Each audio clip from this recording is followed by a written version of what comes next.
Graça e paz, meus irmãos. Louvado seja o nome do nosso Senhor e Salvador Jesus, o Cristo, nosso Redentor. O privilégio de estarmos aqui na casa do Senhor para lhe prestar culto. Meu abraço àqueles que nos acompanham à distância. Que a graça do Senhor também os alcance onde quer que estejam nessa hora. Vamos abrir, meus irmãos, o Evangelho de Mateus, capítulo 6, seguindo nossa sequência.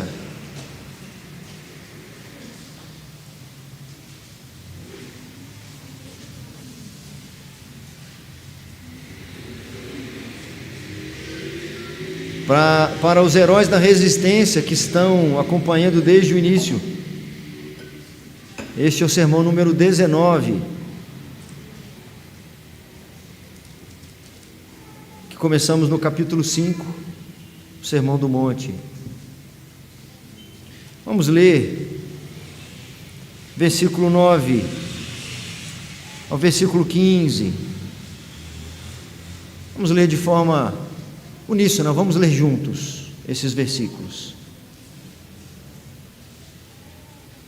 Portanto, vós orareis assim: Pai nosso que estás nos céus, santificado seja o teu nome, venha o teu reino, faça-se a tua vontade, assim na terra como no céu.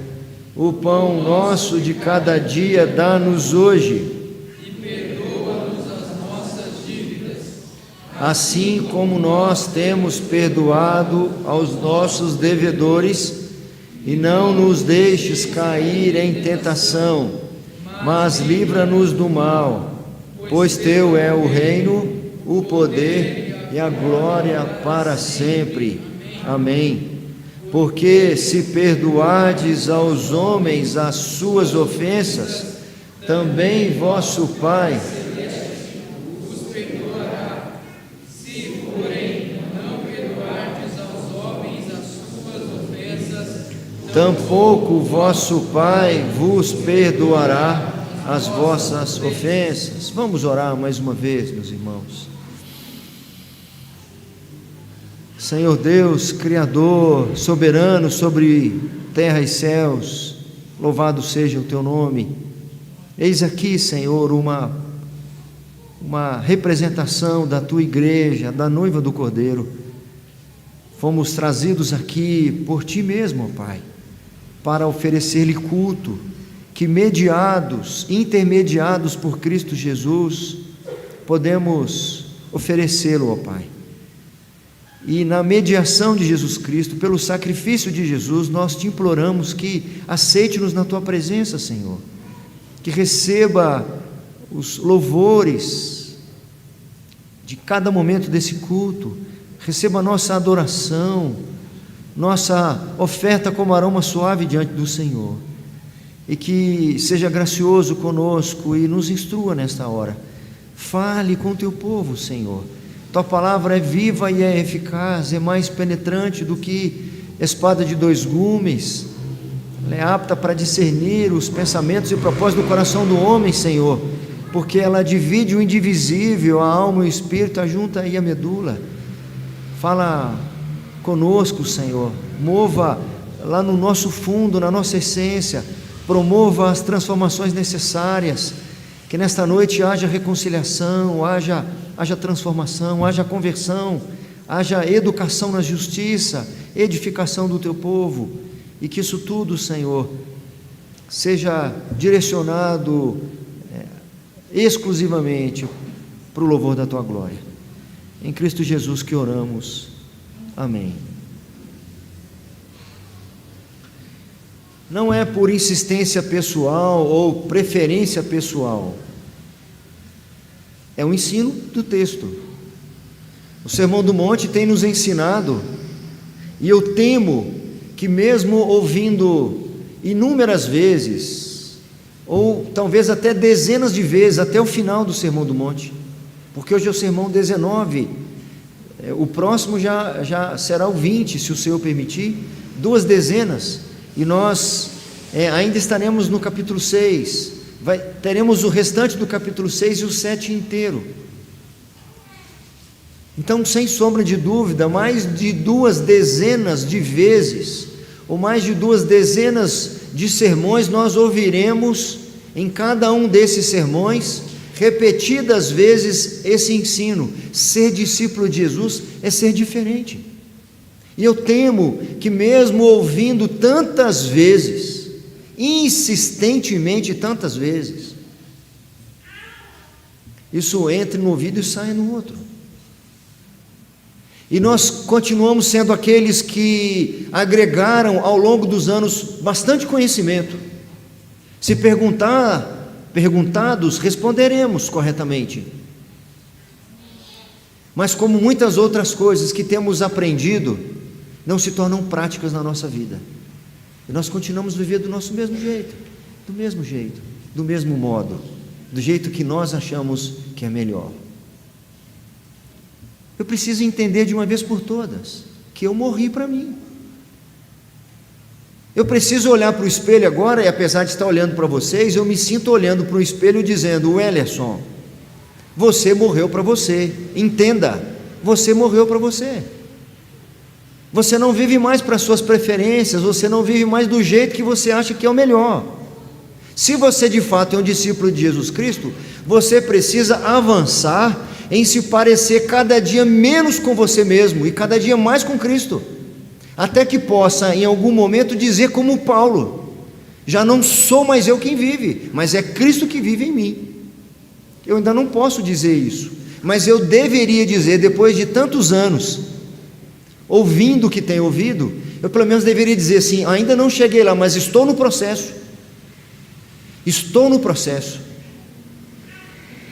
Eu não posso de maneira nenhuma ouvir as coisas que eu estou ouvindo e ainda que sejam agradáveis ou incômodas, ou seja, ainda que elas falem conosco na hora que as ouvimos, nós as perdemos ao longo dos dias. E aquilo que é mais predominante em nós, mais forte em nós, que é o nosso temperamento, a criação que tivemos, o ambiente que vivemos, ou quaisquer outras influências, das muitas vozes que ouvimos no nosso dia a dia, continue prevalecendo sobre a palavra do Senhor na nossa vida. Eu não vou dizer novidade para os irmãos, mas os irmãos precisam sair daqui, ou em algum momento na mensagem de hoje, pensar assim: eu preciso de uma postura nova, eu preciso de um relacionamento diferenciado. Ou você pode achar que já está no ponto, então sai daqui dizendo como o apóstolo Paulo: já não sou mais eu quem vive mesmo, Cristo já vive em mim, eu venho aqui só para passar o tempo até a volta de Cristo ou Ele me chamar. Mas se não é o seu caso, se você ainda acha que ainda não chegou lá, certo? Se você, como eu, entende que está no processo, você então precisa fazer essa própria aplicação. O que eu vou fazer com o que eu estou ouvindo? Porque nós já ouvimos que temos de ser diferentes lá nas bem-aventuranças, quanto ao nosso caráter. Eu mesmo não consigo mudar o meu caráter. O profeta diz: assim como o leopardo não consegue mudar as suas manchas, vós que sois maus não conseguem mudar os vossos procedimentos. Eu não consigo mudar o meu caráter, mas eu conheço alguém que pode. Nós temos aprendido aqui quem é que pode fazer isso. Que a nossa oração também inclua isso: Senhor, molda o meu caráter, muda o meu coração, transforma a minha vida. Tem um cântico, eu acho que eu ouvi um pedacinho dele essa semana, de vez em quando eu menciono ele aqui, eu acho que é mais ou menos assim: renova-me, Senhor, já não quero ser igual. Não tem um assim? Tem, não tem? Como é que é? Puxa aí um pedacinho.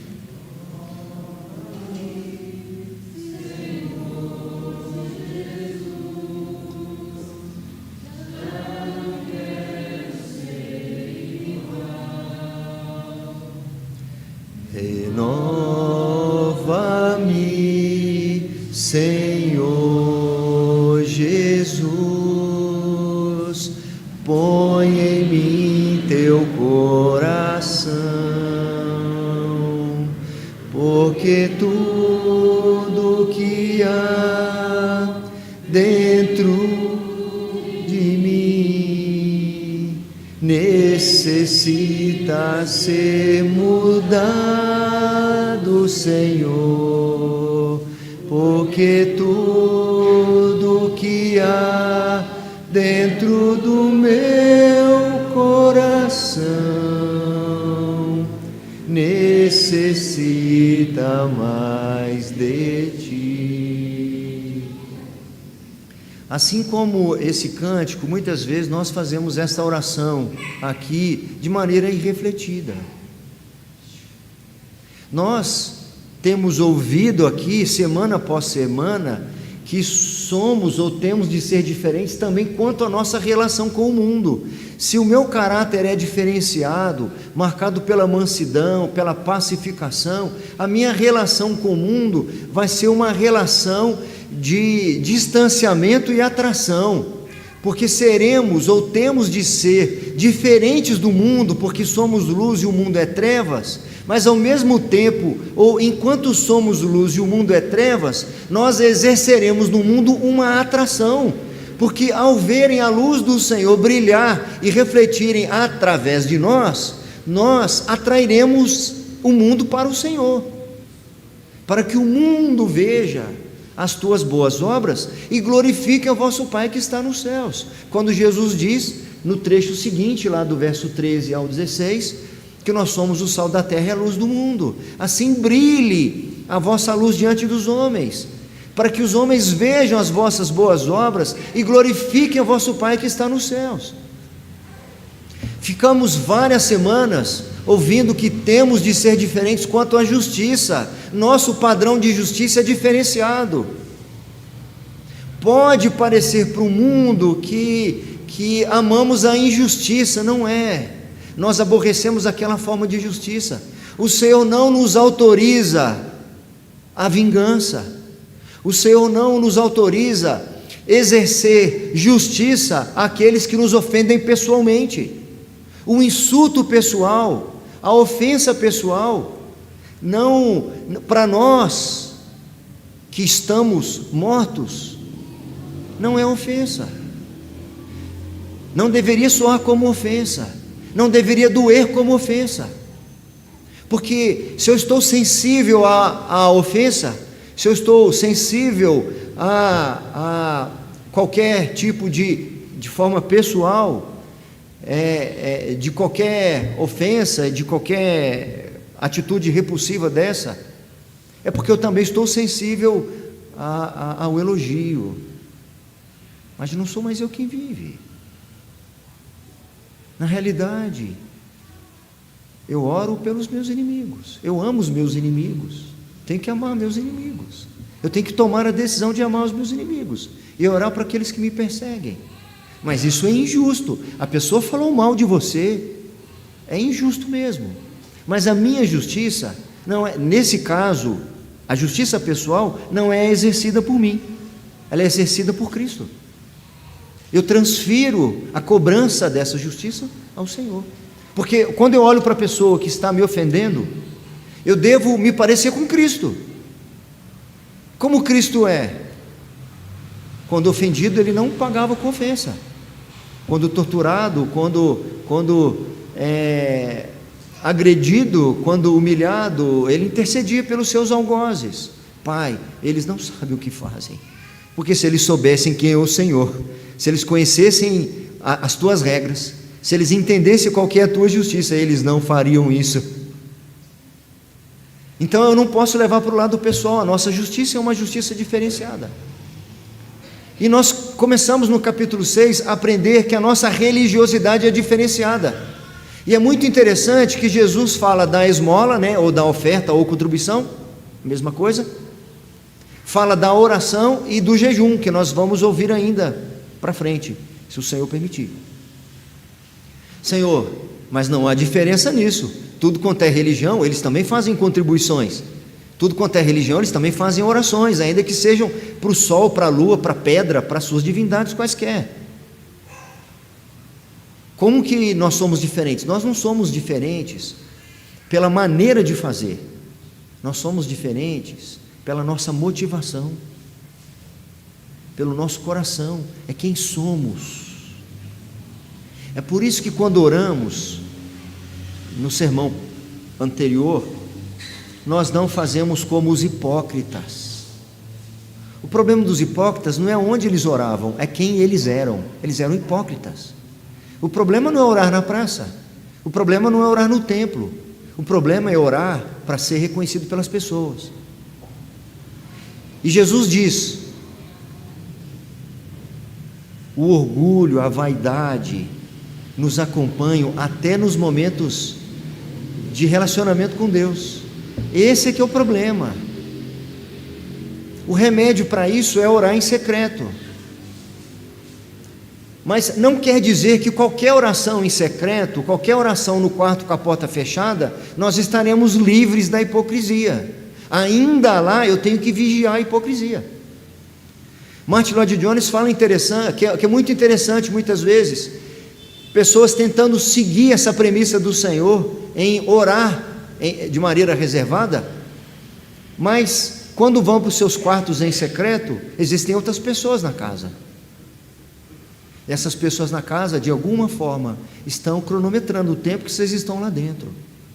E pode ter certeza que em algum momento, alguma coisa lá dentro de você vai dizer assim: fica mais um pouco, senão eles vão achar que você orou pouco.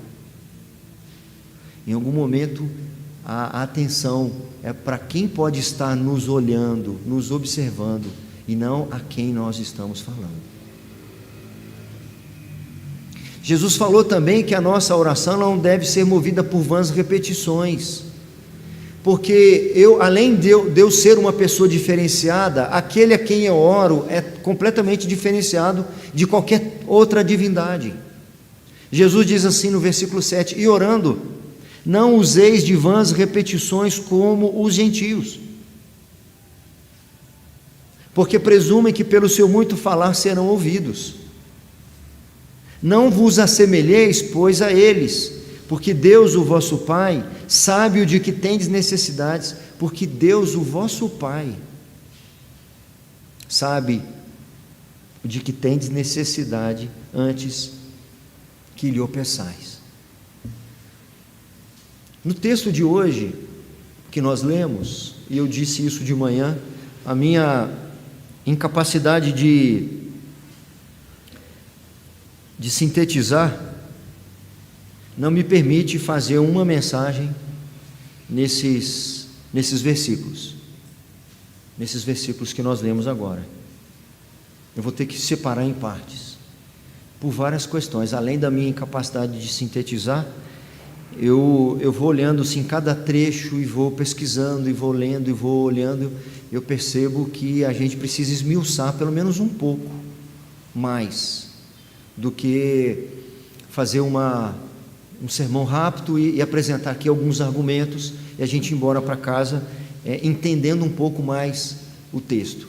Eu quero que a gente não só entenda, mas que a gente sinta, porque essa é a ênfase da passagem. Quando o nosso Senhor começa, aí o versículo 9, ele usa uma expressão, portanto, liga com o que ele estava falando sobre oração antes. Ele falou como nós não devemos orar.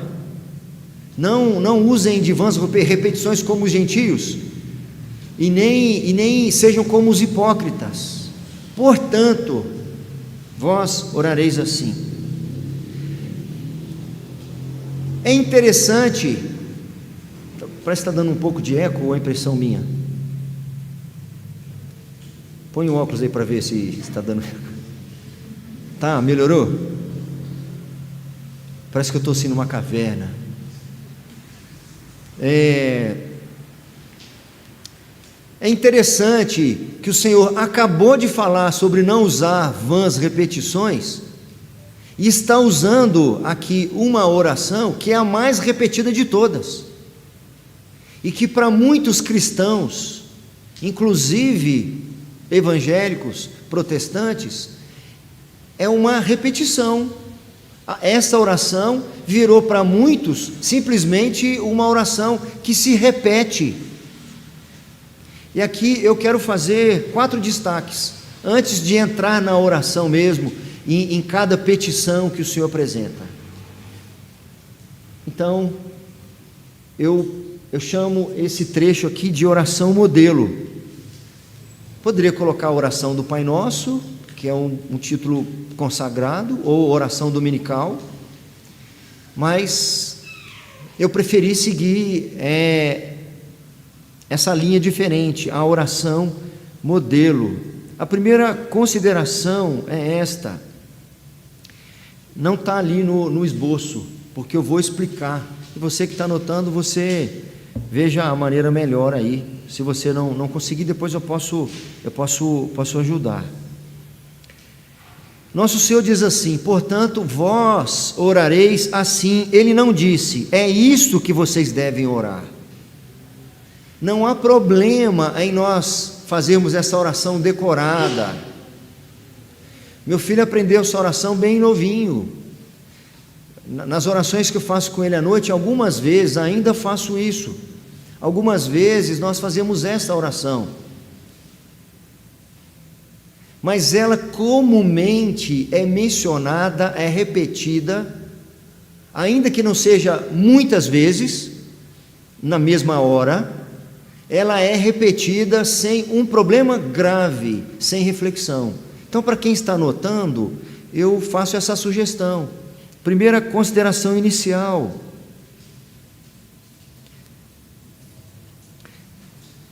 não deve ser feita sem refletir, sem entender o que está sendo falado, sem perceber o peso das expressões e das palavras, ou pior ainda, sem sentir que é um momento de comunhão e intimidade com o Senhor, é um relacionamento com o Senhor que está acontecendo.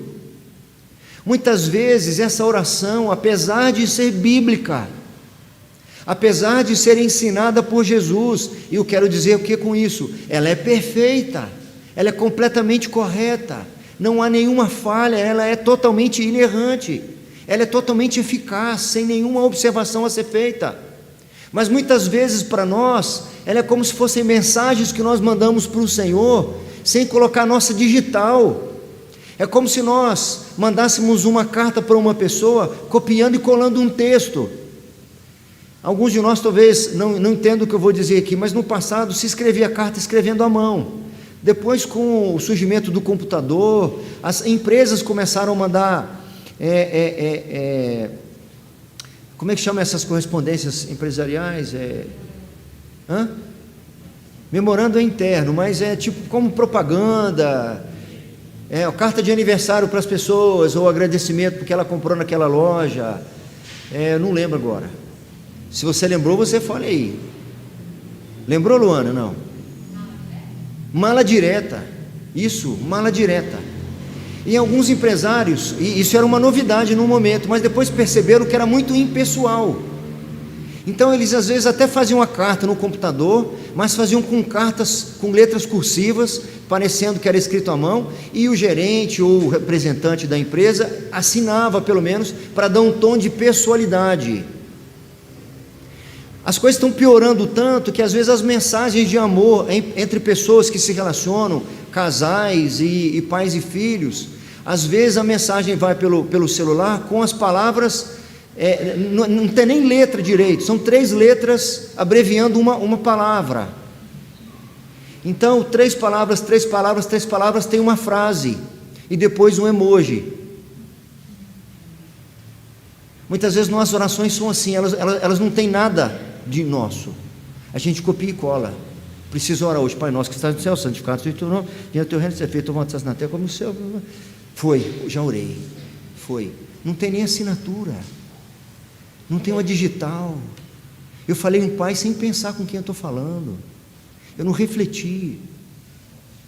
Eu preciso ser diferente na minha religiosidade, a minha religião é diferente. Porque você não ora o Pai Nosso, eu oro o Pai Nosso. Eu realmente oro o Pai Nosso. Eu falo com Deus quando eu recito o Pai Nosso, ou quando eu leio o Pai Nosso. Não há nenhum problema em repetir essa oração uma vez por dia, Há um documento antigo da igreja chamado Didaquê, um dos pais apostólicos lá do segundo século, que ensina a fazer essa oração 3 vezes ao dia. Não há problema em fazer 3 vezes ao dia. Não há problema em, no final do culto, a congregação orar audivelmente, em uníssono essa oração. Não há problema em fazer isso. O problema é fazer de maneira mecânica e refletida. Não é só essa oração, é qualquer oração. Nós precisamos evitar certos chavões, certas palavras repetidas, orar no piloto automático, falar sem pensar no que está falando. É melhor falar menos e pensar no que está falando, sentir a companhia de Deus. A nossa religiosidade é diferente, não é pelo que eu falo, é também. Não é só pelas palavras que eu escolho, o vocabulário que eu escolho, mas é porque na minha religião eu me relaciono com Deus, diferente das outras religiões. Segunda consideração inicial. Nosso Senhor faz uma invocação inicial, no início da oração, e nós vamos ficar só nessa invocação inicial. Pai nosso,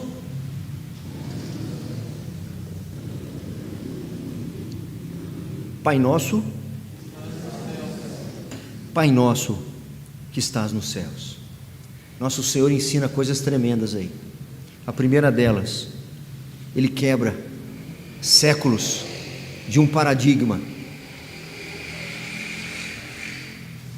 Jesus tem a função de revelar o Pai. No fim do seu ministério terreno, Ele ainda fala com os seus discípulos de maneira até talvez emotiva. Quando Filipe pergunta para ele: mestre, ele até era bem intencionado, mostras-nos o Pai e isso nos basta. Ô Filipe, há tanto tempo estou convosco, como dizes tu, mostras-nos o Pai? Não sabes que eu e o Pai somos um? Jesus dissera anteriormente: ninguém conhece o Filho senão o Pai, e ninguém conhece o Pai senão o Filho, ou quem o Filho quiser revelar. Quem conhece a mim, conhece o Pai que me enviou. Ele diz para Filipe: crê pelo menos pelas mesmas obras. Aqui nosso Senhor Jesus Cristo está revelando a imanência de Deus.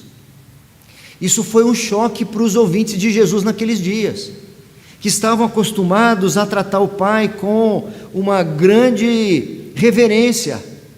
A oração dos seguidores de Deus, dos crentes daqueles dias, as orações começavam: ó Rei soberano, ó Rei dos exércitos. Nós vamos encontrar no Antigo Testamento expressões: ó Senhor dos exércitos.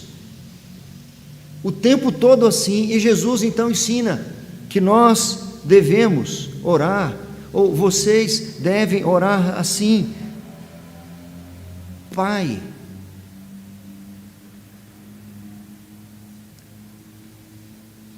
Tem um comentarista que diz assim: os primeiros seguidores de Jesus devem ter ficado estarrecidos e assombrados com o uso que ele fez desse vocativo.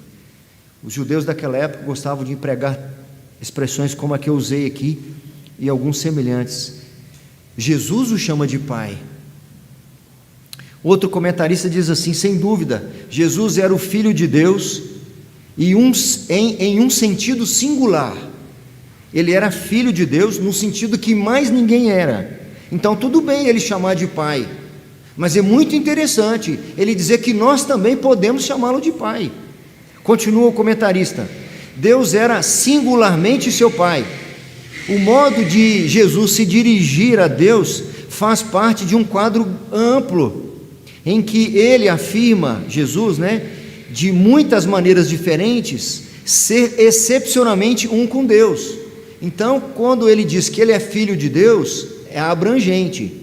Um dos aspectos da sua filiação é que ele se diz ser da mesma essência que o Pai. Eu e o Pai somos um, eu sou igual ao Pai. Assim, antes de Abraão, eu sou. Ele se auto-intitula Deus. de uma maneira completamente singular. Mas continua. Porém, o extraordinário nesse modelo de oração é que Jesus está ensinando os seus discípulos a se dirigirem a Deus da mesma forma. Por que a minha religião é diferente? Porque eu sou diferente. Por que eu sou diferente?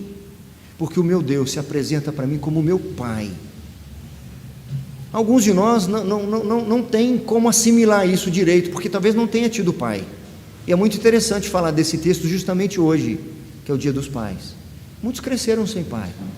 Alguns não têm o sobrenome do pai no seu RG. Alguns conviveram muito pouco com o pai faleceu ou foi embora. E só vai ter a dimensão dessa relação de pai com filho quando for pai. Se não teve essa chance com o seu próprio pai. Para nós que já somos pai, por exemplo, eu falo para o meu filho, eu falo assim: meu filho, não dá para explicar. Não dá para explicar. Machucar você assim, eu sinto a dor. A gente sente a dor. Afeta o fundo do nosso coração. É um amor assim, é um negócio profundo. Jesus sabe tanto disso que ele disse: vós que sois maus, eu sou mau, nós somos maus. Nós sabemos dar boas dádivas aos nossos filhos, porque se um filho pedir pão, a gente não vai dar uma pedra. Se pedir um peixe, nós não vamos dar uma cobra. Mas nós somos maus, mesmo nós sendo maus, sabemos dar boas dádivas para os nossos filhos, quanto mais o nosso Pai Celestial nos dará o seu Espírito àqueles que lhe o pedirem. Eu preciso fazer as minhas preces, as minhas orações, essa e todas as outras. A minha religião precisa ser caracterizada pela convicção e pela certeza da imanência de Deus. Ele é realmente o Deus presente. Ele não só está ao meu redor, Ele está dentro de mim. Como Ele acabou de dizer: pois o vosso Pai Celeste sabe de que tendes necessidades antes que lhe o peçais. E não tem como não me lembrar de Davi, quando ele diz: Senhor, Tu me sondas e me conheces, sabes quando me assento e quando me levanto, de longe penetras aos meus pensamentos, ainda a palavra não me chegou à língua, e Tu, Senhor, a conheces toda. Ele vai dizer adiante: tal conhecimento é sobremodo elevado, eu não o consigo atingir, mas Jesus trouxe esse conhecimento elevado, revelou isso para nós e trouxe acessível o conhecimento de que o próprio Deus é acessível a nós. Vou ensinar para vocês: quando vocês orarem, vocês levem em conta que o Senhor sabe do que você precisa antes de você pedir, que Ele é um Pai amoroso, acessível, longânimo e assaz benigno. Às vezes a gente se sente culpado porque esquecemos de colocar algum motivo de oração, esquecemos de falar aquilo com o Senhor, ou esqueci de colocar aquele nome, esqueci de orar por aquele parente ou por essa necessidade. Eu preciso me lembrar no meu dia a dia que o meu exercício da minha religião é diferenciado. Eu não preciso ficar me sentindo culpado. Eu não preciso culpar ninguém, porque de repente não colocaram aquele pedido de oração. Ô pastor, pedi o senhor para orar pela minha esposa, e o senhor não colocou no mural para o povo orar. Pedi para a secretária da igreja colocar aquele motivo de oração, e não foi colocado lá no mural para a igreja orar. Ô, a missionária Isabel esqueceu de colocar na lista de oração no dia do nosso plantão de oração. Calma, não se turbe o vosso coração, não se desespere, saiba que a nossa religião é diferente. Nós não pagamos para estar na presença do Senhor. O que tem aqui é um púlpito, não tem sacrifício, não tem altar de sacrifício. Eu não tenho que me sacrificar para ser aceito diante do Senhor, porque eu sou aceito, porque Jesus Cristo me fez um filho adotivo do Pai, pelo sacrifício de Jesus. O altar estava em Jesus, porque o altar é o lugar de sacrifício, o sacrifício que Ele se submete. Tornou-me família, tornou-me um com Ele e um com o Pai. João diz assim, no seu evangelho: Jesus veio para os seus e os seus não o receberam, mas todos quantos o receberam, deu-lhes o poder de serem feitos filhos de Deus, a saber, aos que creem no seu nome. Terceira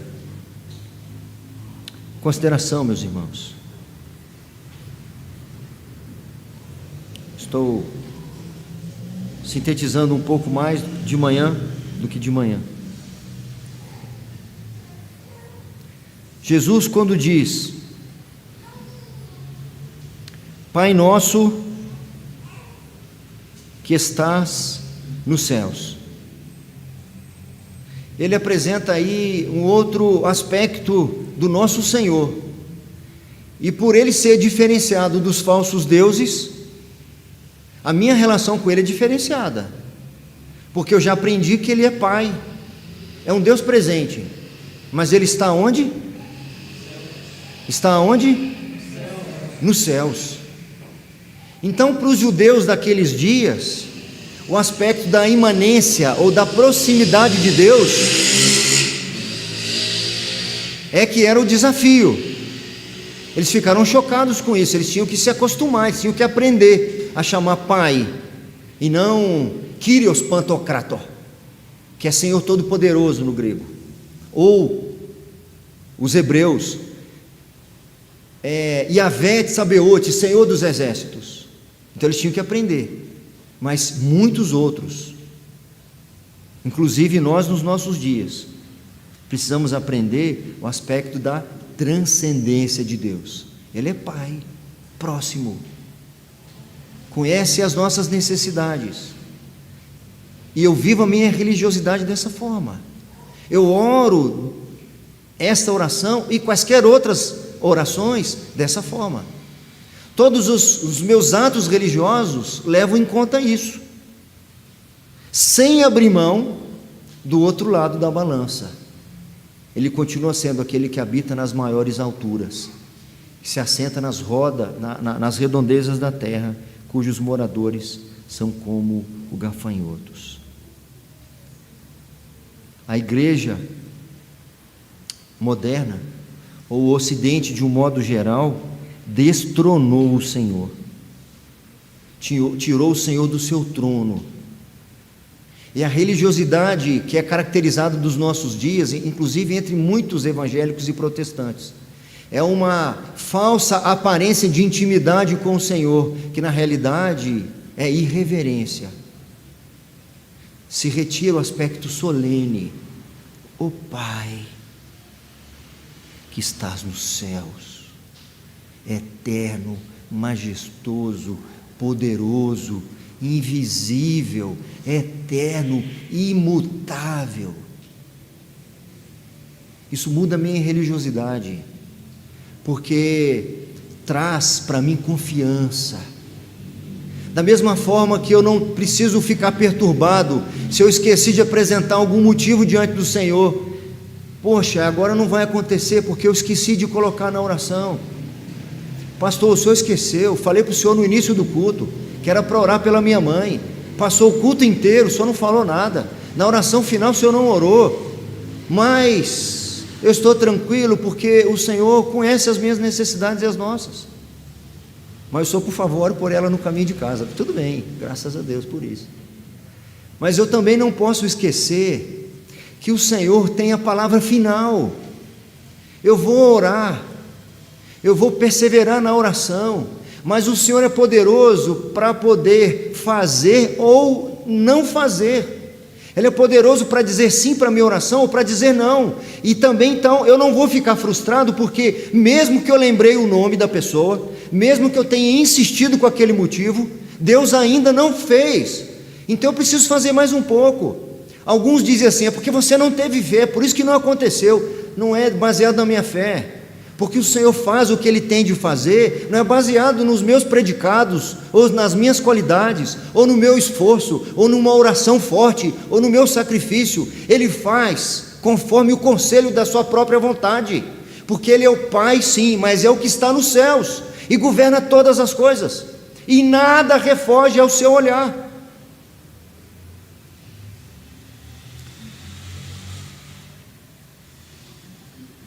Boa parte do evangelicalismo moderno costuma retratar Deus exclusivamente como um Deus pessoal e carinhoso, papaizinho, Eu conheço alguns que começam a oração assim para demonstrar intimidade com o Senhor. Ô Deus, ele até começa a andar, começa a se movimentar. Ô Deus, ó Deus, nós estamos aqui e nesse aspecto de refletir sobre com quem eu estou falando, o que deve acompanhar a minha oração e caracterizar a minha oração é conforto e confiança de que Ele está perto e me ouvindo, mas ao mesmo tempo quebrantamento e humilhação, porque Ele não é qualquer um que está me ouvindo, não. Não devemos, como discípulos de Jesus Cristo, usar de vãs repetições. Não devemos. Devemos descansar no Senhor. Quando Jesus ensinou os seus discípulos a orarem dessa maneira, Ele estava falando com homens que já estavam convencidos da grandiosidade, da transcendência de Deus, da magnificência, da inefável sublimidade de Deus. Quando eles ainda eram tímidos, quando oraram pela primeira vez, Pai nosso que estás nos céus, sem dúvida sentiram profundamente o tremendo privilégio de se aproximarem de Deus. Nós devemos pensar isso também, o grande privilégio desse acesso. Então, o meu Pai nosso que estás no céu, santificado seja o teu nome, venha o teu reino, seja feita a tua vontade. Não é mais assim, é o Pai. Porque Ele nos ensina aqui um último aspecto, antes de nós finalizarmos. Que a minha oração, ainda que seja, e aí é a quarta consideração inicial para nós encerrarmos, ainda que há espaço para oração individual, eu estou na tua presença e eu peço pela minha vida que me dê graça, que me abasteça do teu Espírito, que me dê sabedoria, que me ajude no meu trabalho. Há espaço para isso. Jesus está ensinando que a minha oração precisa ser um pouco mais abrangente do que simplesmente eu e as minhas necessidades. Repito, há espaço para isso, mas há uma necessidade de pensar de forma mais abrangente. É Pai nosso que estás nos céus, é o pão nosso de cada dia, perdoar os nossos pecados, as nossas dívidas, e não nos deixar cair em tentação. Eu preciso, antes de fazer as petições apenas,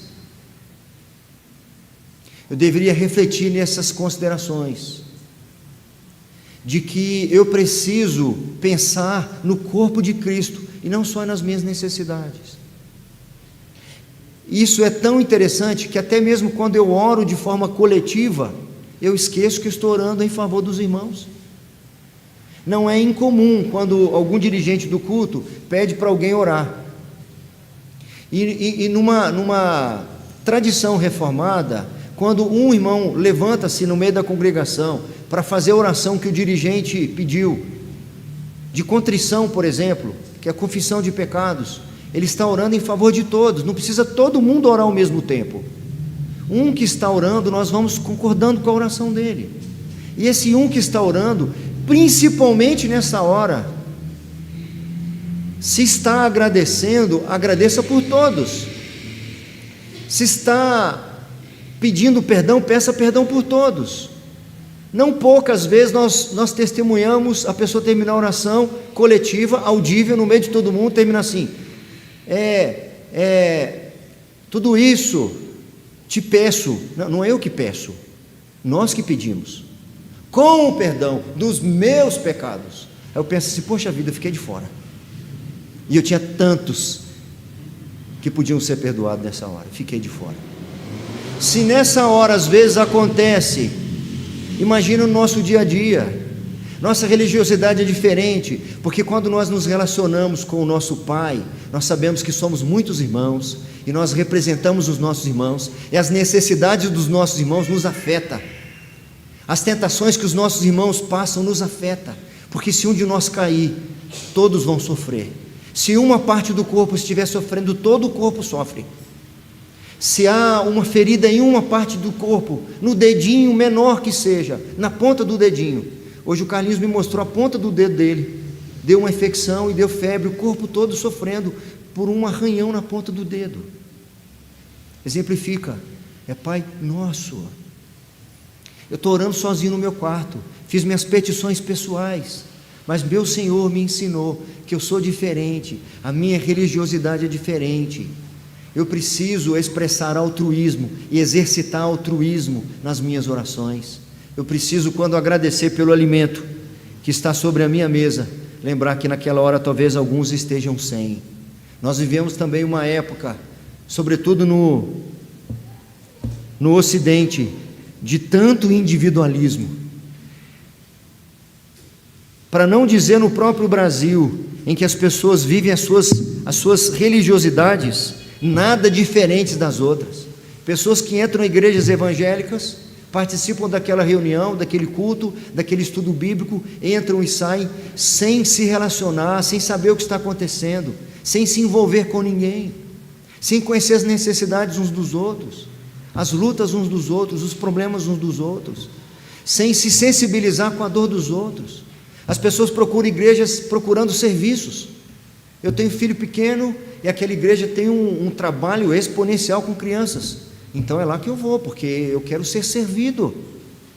Mas eu não conheço ninguém, eu entro e saio. Tudo bem que a gente está na pandemia, não está tendo a pipoquinha, né? Mas eu entro e saio sem nem cumprimentar, sem olhar para o lado, sem me envolver, sem me relacionar. Sou eu e Deus, eu estou ali no culto. E eu disse hoje de manhã, muitos cânticos que são congregacionais, para cantar congregacionalmente, até de contrição, ele é individual. Eu não vou lembrar de nenhum aqui agora, porque nessa área eu não manjo quase nada. Mas observe muitos desses corinhos aí, não os nossos são cânticos. Cantamos hoje aqui textos da Bíblia, e o nosso conjunto vai cantar um agora novamente. Mas que essas considerações sejam feitas, meus irmãos, que nós reflitamos quando orarmos, quaisquer orações, pensemos no que estamos falando com o Senhor. Falemos menos se for necessário, que a oração seja mais breve, mas que seja, que ela tenha a nossa digital. Eu estou levando para o Senhor aqui o meu sentimento.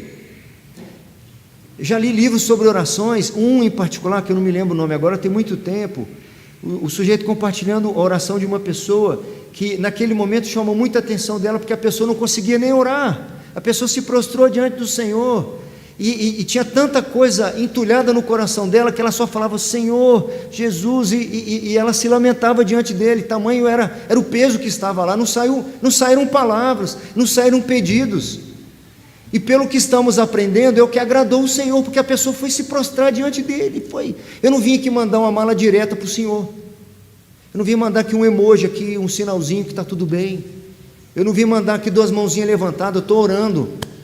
Eu vim aqui apresentar o meu coração diante do Senhor. Eu vim aqui me desnudar diante do Senhor. Eu não sei nem falar direito para o Senhor. O que eu tenho para dizer é o seguinte: que eu quero estar na Tua presença, Senhor.